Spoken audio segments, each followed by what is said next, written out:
नमस्कार, बहुत स्वागत है आप सभी का। जी उत्तर प्रदेश उत्तराखंड देख रहे हैं आप। आपके साथ मैं हूं नलिनी पांडे, मेरे साथ है मेरी सहयोगी आकांक्षा। सुबह के 9 बजने को है, तमाम बड़ी खबरें आपको बताएंगे क्योंकि आज का दिन है बहुत महत्वपूर्ण। सबसे पहले आपको बताते हैं क्या कुछ खास आज रहने वाला है। बिल्कुल, आज की जो तमाम बड़ी खबरें रहने वाली है उन पर विस्तार से चर्चा करेंगे क्योंकि आपके लिहाज से भी जो आपकी खबर फायदे की होगी वो भी हम आपको बताएंगे। और सबसे बड़ी खबर आज की अगर बात की जाए, क्योंकि आज संसद का शीतकालीन सत्र शुरू हो रहा है तो इसको लेकर भी अपडेट आपको हम देंगे। आज चूंकि संसद का शीतकालीन सत्र शुरू होने जा रहा है जिसके हंगामेदार रहने के आसार हैं क्योंकि आज कृषि कानून वापस सरकार लेगी। सीएम योगी कुशीनगर दौरे पर रहेंगे जहां पर वो सामूहिक विवाह कार्यक्रम में शिरकत करेंगे। इस पर भी आपको विस्तार से जानकारी देंगे। टीईटी पेपर लीक मामले में प्रशासन का शिकंजा, अब तक 29 लोगों की गिरफ्तारी हो चुकी है। पल पल की अपडेट इसमें भी आपको हम बताने वाले हैं। बीजेपी किसान मोर्चा की ट्रैक्टर रैली आज होने जा रही है जिसमें बड़ी संख्या में किसान मोर्चा से जुड़े नेता शामिल होंगे। राष्ट्रपति रामनाथ कोविंद के देवभूमि दौरे का आज दूसरा दिन है। हरिद्वार में शांति कुंज के कार्यक्रम में शिरकत करने वाले हैं राष्ट्रपति। इसको लेकर भी आपको अपडेट विस्तार से बताएंगे। और उत्तराखंड में कोरोना के नए केसेस सामने आ रहे हैं जिसे लेकर सीएम धामी आज समीक्षा बैठक करने जा रहे हैं। इस पर भी विस्तार से चर्चा करेंगे। तो तमाम बड़ी खबरें हैं आज की जिन पर आपको पल पल का अपडेट हम पहुंचाएंगे। तो देखिए, तमाम बड़ी खबरें हमने आपको बताया कि क्या कुछ महत्वपूर्ण रहने वाला है, लेकिन सबसे पहले बात कर लेते हैं आज की, क्योंकि संसद के शीतकालीन सत्र की आज शुरुआत होने जा रही है जिसके हंगामेदार होने के भी आसार हैं। पहले ही दिन लोकसभा में तीनों कृषि कानूनों की वापसी का बिल भी सरकार लाएगी। उम्मीद यही है कि आज ही तीनों कृषि कानूनों की वापसी का बिल राज्यसभा में भी पेश होगा। संसद सुचारू रूप से चलाने के लिए कल सरकार ने सर्वदलीय मीटिंग बुलाई। उसके बाद एनडीए की भी मीटिंग हुई जिसमें विपक्ष के सवालों का जवाब देने की रणनीति बनाई गई है। आपको बताएं कि संसद का शीतकालीन सत्र 23 दिसंबर तक चलेगा जिसमें 20 बैठकें भी होनी है। आज महत्वपूर्ण है देखना, तीनों कृषि बिल रद्द जो होंगे वो भी आपको बताएंगे और कुछ बिल ऐसे भी जो कि आज पेश भी हो सकते हैं।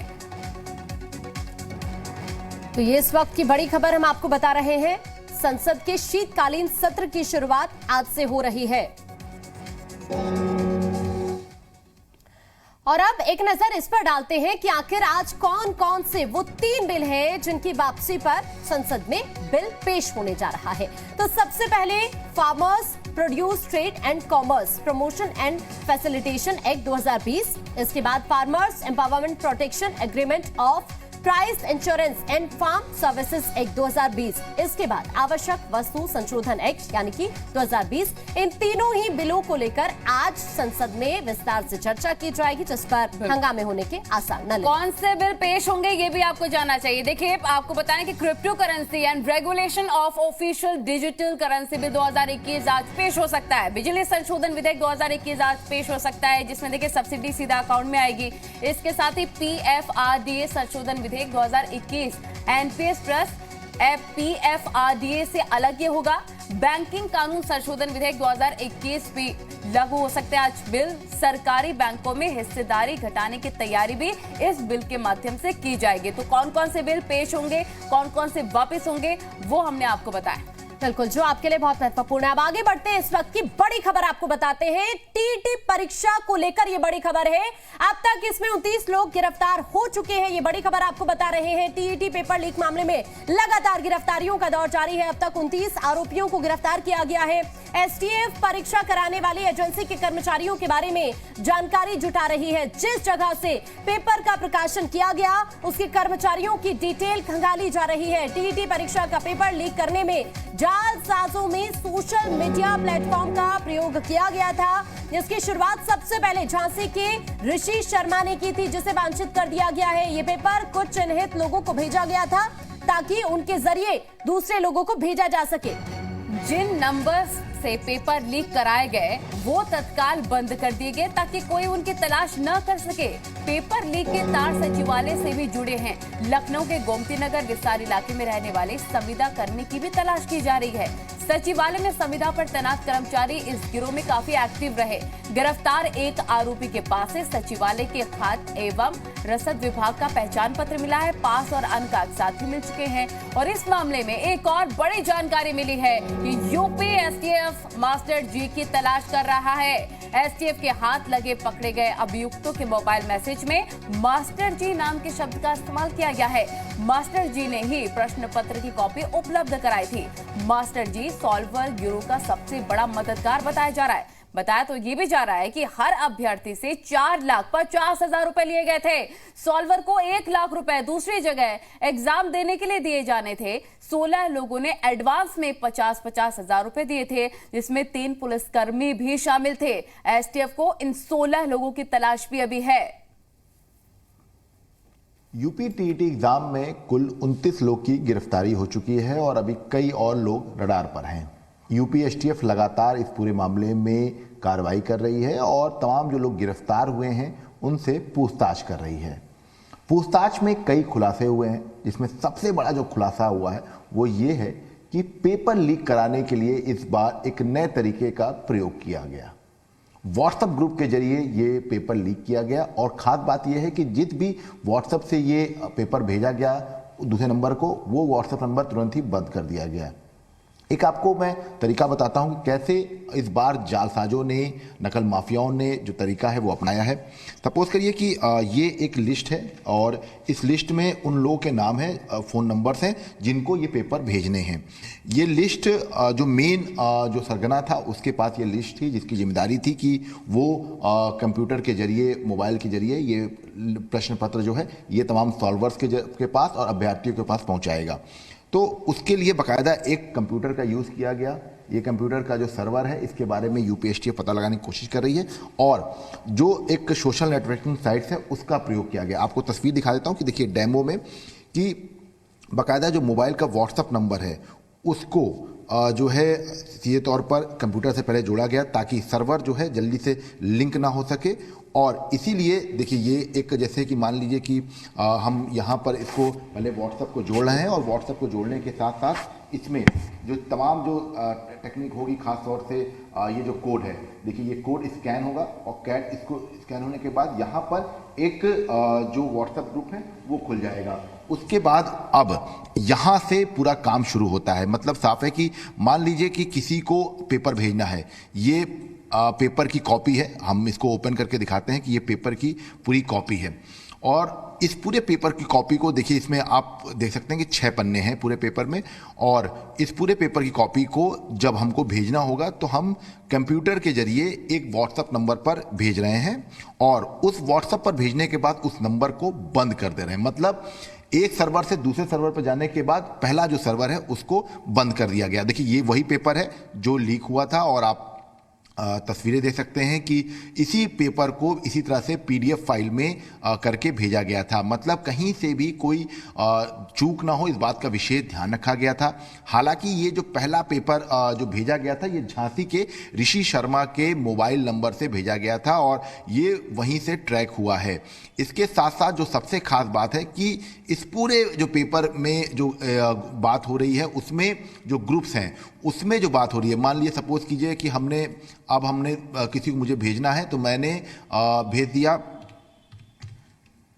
इनको, तो अब मैंने मान लीजिए कि सॉल्वर को मैंने भेजा, सॉल्वर ने इसको आगे की तरफ जो है फॉरवर्ड किया और उसके बाद ये जैसे मान लीजिए कि ये हैं कोई व्यक्ति जिनको मुझे भेजना है एक सर्वर से दूसरे सर्वर पर, तो उसके बाद मैंने इनको जो है जो भेजा, तो ये पेपर, अब ये पेपर जो है यहाँ से जब दूसरे सर्वर पर जाएगा तो ऑटोमेटिक जो पहला सर्वर है उसको बंद कर दिया जा रहा है। तो ये पहली बार ऐसा हुआ है और इस पूरे पेपर में एक खास बात थी कि किसी तरह से कोई लीक ना हो, इस बात का विशेष ध्यान रखते हुए पूरी एक लिस्टिंग की गई थी, एक लिस्टिंग बना दी गई थी ताकि सिर्फ इन्हीं लोग को ही ये पेपर भेजा जाए। पहले से इंस्ट्रक्शन थे कि कहीं से भी फोन जो है वो ट्रैक ना हो, जैसे ही पेपर मिले उसके बाद ओके लिख दिया जाए। ओके लिखने के बाद उस पेपर को वहां से तुरंत ही प्रिंट आउट निकाल के या व्हाट्सएप पर लेकर व्हाट्सएप से डाउनलोड करके तुरंत ही इसको डिलीट कर दिया जाए। लेकिन चूक हुई और चूक होने के बाद यूपीएसटीएफ ने इस पूरे मामले में भंडाफोड़ किया। 29 लोग गिरफ्तार हुए और खास बात यह है कि एक मास्टर जी नाम का जो व्यक्ति है वो इस पूरे मामले में सॉल्वर्स का मददगार बताया जा रहा है, क्योंकि हर व्हाट्सएप चैट में उसका नाम है। कौन है ये मास्टर जी, इसके बारे में पता लगाने की कोशिश की जा रही है। लेकिन इस बार एक नया तरीका प्रयोग किया गया। व्हाट्सएप के जरिए जो सॉल्वर्स गैंग थे उन तक पेपर पहुंचाया गया, कैंडिडेट तक पहुंचाया गया और उसी दौरान जो पेपर्स हैं वो लीक हुए और लीक होने के बाद जो है इस पूरे मामले में फिलहाल पेपर को रद्द कर दिया गया। कैमरामैन दिवाकर साथ विशाल लोगवंशी, जी मीडिया, लखनऊ। कैसे हुआ ये पूरा पेपर लीक हमारे रिपोर्टर बता रहे थे। इसी बीच एक बड़ी जानकारी, यूपी टेट पेपर लीक मामले में सीबीआई जांच की मांग भी की गई है। सीबीआई जांच की मांग में दाखिल हुई याचिका और हाईकोर्ट में वकील ने भेजी पत्र याचिका। हाईकोर्ट के वकील ने चीफ जस्टिस को भेजी पत्र याचिका। जिम्मेदार अधिकारियों को सस्पेंड करने की मांग की गई है। अभ्यर्थियों को पेपर रद्द होने से हुए नुकसान की भरपाई की भी मांग की गई है। अब इस पूरे मामले में जो भी संलिप्त होगा बख्शा किसी को भी नहीं जाएगा। और यही नहीं, सीबीआई जांच की मांग कर दी गई है और अगर कोई भी अधिकारी इसमें संलिप्त होता है, चाहे वो पुलिसकर्मी हो या फिर किसी और डिपार्टमेंट का ऑफिसर, उसे भी बख्शा नहीं जाएगा।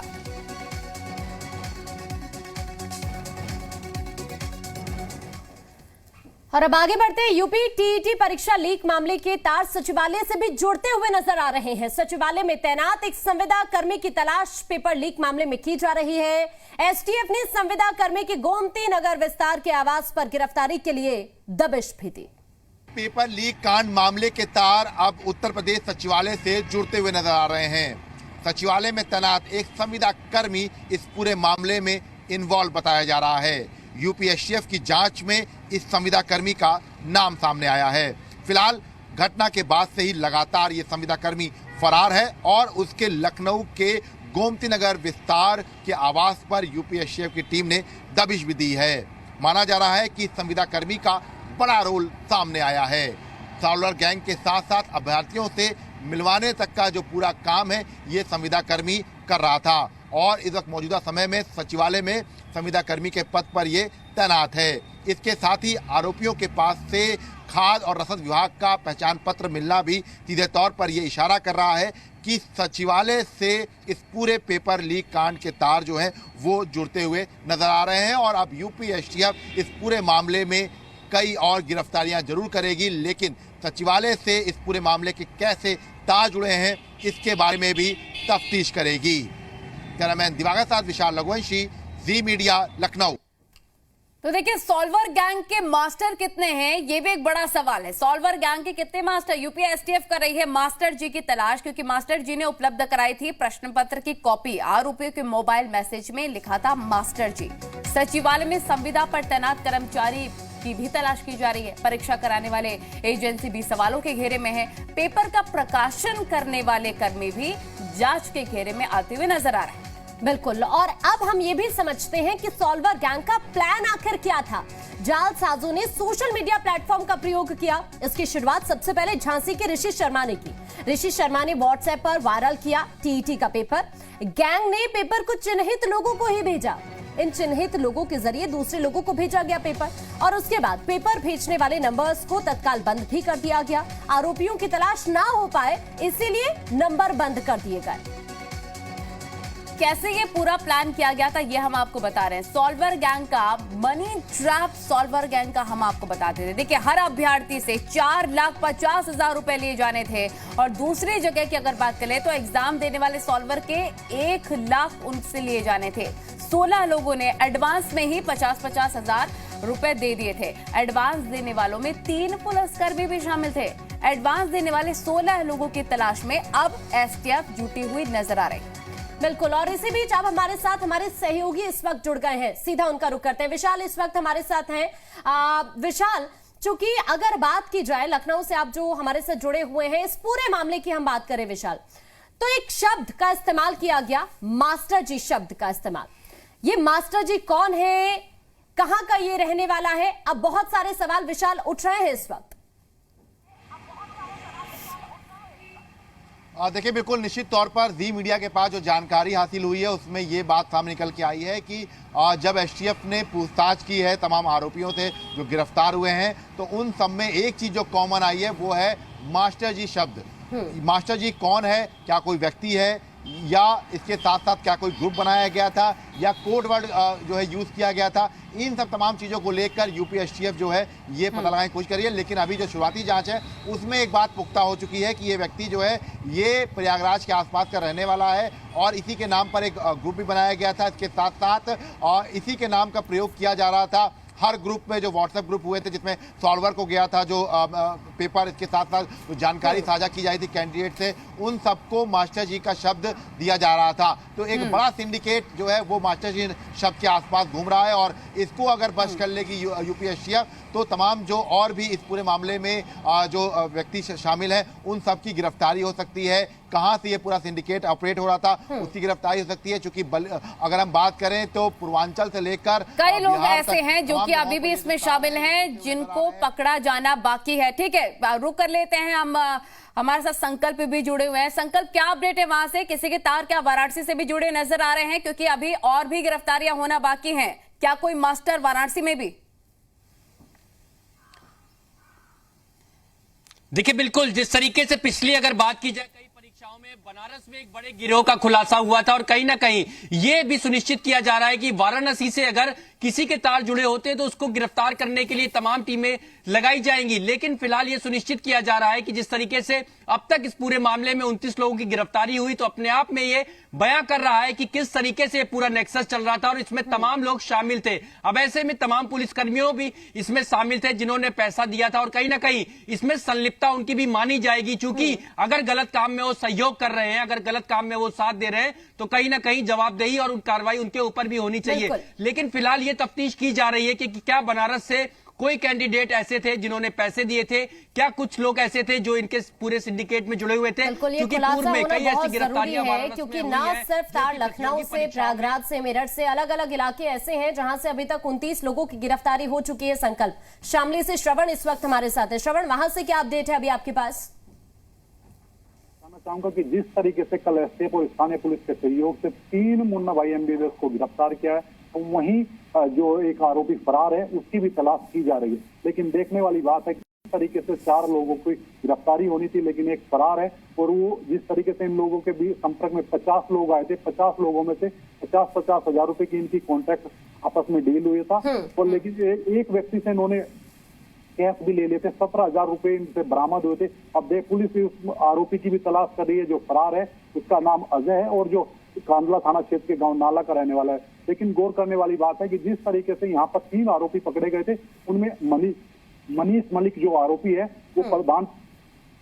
बिल्कुल, आपके पास लौटेंगे, जरा विशाल का रुख कर लेते हैं। विशाल, क्योंकि देखिए कई ऐसे अधिकारी हो सकते हैं जो कि इसमें शामिल हो, बिना अधिकारियों की संलिप्तता से इतने आसानी से मास्टरमाइंड करते हुए मास्टर नहीं इसमें संलिप्त हो सकते हैं। तो जो भी अधिकारी इसमें शामिल होंगे गाज उन पर भी गिरेगी। क्या उनकी भी तलाश उतनी ही तेज कर दी गई है जितनी तलाश मास्टर्स की तेज कर दी गई है? देखिए, बिल्कुल निश्चित तौर पर इसमें कई ऐसे लोग शामिल हैं जिनकी उम्मीद नहीं हो सकती है, क्योंकि अगर ये पूरा सिंडिकेट चल रहा था तो जाहिर सी बात है कि इसको सरपस्ती मिली थी और सचिवालय का एक संविदा कर्मी जो है वो इस पूरे मामले में लगातार फरार चल रहा है, वांछित है, और कौशलेन राय इसका नाम है, लखनऊ के गोमती नगर विस्तार में वो रहता है। इसके साथ साथ झांसी से सबसे पहले ये पेपर जो है ये भेजा गया था ऋषि शर्मा के मोबाइल नंबर से। इसके साथ साथ एक चीज तो बिल्कुल साफ है कि ये पेपर लीक सिर्फ और सिर्फ नकल माफियाओं के जरिए नहीं हुआ है, इसमें कहीं ना कहीं से विभाग का कोई बाबू या जो प्रकाशन विभाग था उसका कोई कर्मचारी या जो एग्जाम कराने वाली कंपनी थी। बिल्कुल विशाल, आप सही कह रहे हैं, इतना इजी नहीं था बिना अधिकारियों की संलिप्तता की ये चीजें करना। कन्हैया अभी इस वक्त हमारे साथ है मथुरा से। कन्हैया, वहां से आपको अभी क्या अपडेट मिल रहा है? देखिए, लगातार एलआईयू और एसटीएफ की टीमें लगी हुई हैं, क्योंकि जहां जहां से जो सेंटर बनाए गए थे उनके लोगों से पूछताछ की जा रही है, उनके लोग कहां से कनेक्ट थे, सर्विलांस का यूज किया जा रहा है कि उन लोगों की किन से बात हुई थी, क्योंकि जब सेंटर बनाए गए थे तो पहले सभी लोगों को पता था कि सेंटर यहां पर बने, उन लोगों की किन से बात हुई, 24 घंटे पहले किन किन लोगों के संपर्क में आए, उनकी कॉल डिटेल निकाली जा रही है। एसटीएफ लगातार सभी लोगों की मॉनिटरिंग कर रही है, साथ ही लोकल पुलिस और एलआईयू की टीमें भी लगाई गई है, क्योंकि संभावना जताई जा रही है कि एग्जाम से एक दिन पूर्व रात को ही पेपर लीक हो गया था और उसका फोटो खींच के वो वायरल किया गया था जो अन्य लोगों के पास पहुंचा था। तो उम्मीद जताई जा रही है कि मथुरा से भी इसके तार जुड़े हैं और मथुरा से जो पेपर लीक का मामला है वो पहले स्टार्ट हुआ है। तो मथुरा में एलआईयू की टीम और एसटीएफ लगातार डेरा डाले हुए और लगातार मॉनिटरिंग कर रही है। सर्विलांस का इसमें अहम रोल अदा किया जा रहा है कि कौन कौन लोग इससे कनेक्ट हुए, जहां पर सेंटर बनाए हुए थे उनके लोगों के संपर्क में कितने लोग आए, और मथुरा, गाजियाबाद, बुलंदशहर हर जगह से सीडीआर और सर्विलांस का यूज किया जा रहा है कि कौन व्यक्ति है जिनके माध्यम से ये यूज हुआ। बहुत सारे ऐसे मास्टरमाइंड हैं, कई सारे ऐसे लोग हैं जिनकी संलिप्तता इसमें दर्ज की गई है और भी कई लोगों की गिरफ्तारी हो सकती है। बहुत शुक्रिया आप सभी का जुड़ने के लिए। विशाल लेकिन लगातार बने हुए हैं। विशाल, एक बड़ा सवाल यहां पर यह भी खड़ा होता हुआ नजर आ रहा है कि जल्दी ही सबकी गिरफ्तारी तो हो जाएगी, लेकिन सोशल मीडिया का इस्तेमाल किया गया है। आप भी अपने रिपोर्ट में बता रहे थे कि किस तरीके से इसको पूरा प्लान किया गया है। तो सोशल मीडिया और इसको हम देख सकते हैं साइबर क्राइम से भी जोड़कर, तो उसके जरिए क्या इजीली हो जाएगा सबको पकड़ना? देखिए, इस बार जो एक नया प्रयोग किया है नकल माफियाओं ने, उसमें यह किया है कि एक नंबर से दूसरे नंबर जब व्हाट्सएप किया गया है, सोशल मीडिया प्लेटफॉर्म का यूज किया गया है, तो जिस नंबर पर भेजा गया है उसके बाद जिस नंबर से पेपर भेजा गया था उस नंबर को स्विच ऑफ कर दिया गया। इसके साथ साथ जो व्हाट्सएप प्रयोग किया गया है वो मोबाइल से नहीं किया गया है, कंप्यूटर पे कोडिंग की गई है, और ताकि जल्दी जल्दी जो उसका जो सर्विलांस है वो डिकोड ना हो पाए, इस बात का विशेष ध्यान रखा गया है। और इसीलिए कहा जा रहा है कि इस बार थोड़ा सा जालसाजों ने बहुत ज़्यादा दिमाग लगाया था। हालांकि जब पेपर वायरल हो गया तब उसके बाद इस पूरे मामले में जांच की गई और बिल्कुल क्लियर पाया गया कि हाँ, पेपर आउट हुआ है और पेपर लीक किया गया है। और यही वजह है कि इसके पीछे बहुत बड़ा कोई मास्टरमाइंड है, आईटी का एक्सपर्ट है, ताकि वो किसी हाल में ये पेपर लीक आउट होने की जो बात है, यानी विशाल हम ये कह सकते हैं कि लंबे वक्त से ये पूरी की पूरी प्लानिंग यहाँ पर हो रही थी, साजिश रची गई और उसी के तहत ये पूरी की पूरी चीजें हुई हैं। बहुत शुक्रिया आप सभी का हमारे साथ जुड़ने के लिए। तमाम जानकारी लगातार आप तक पहुंचाएंगे, पल पल की अपडेट देंगे। वक्त ही छोड़ से ब्रेक का, फौरन लौटेंगे।